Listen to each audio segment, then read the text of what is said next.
Next question, what is BCM in SQL Server? So SQL Server uses BCM page to track extend modified by bulk logged operations since last log backup operations.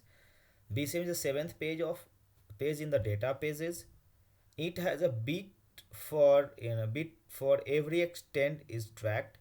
If the bit is 1, the corresponding extent is modified after the last log backup due to bulk logged operation. If the byte is 1, then every change has corresponding to extend due to the log back operation after the last log backup. It can hold information around 64,000 extent precisely. BCM page repeated after every 5,11,232 pages. One BCM page on track change explicitly exactly 369 extent. The second page will be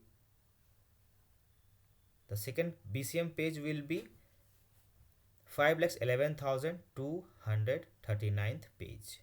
So this is about the BCM in SQL Server.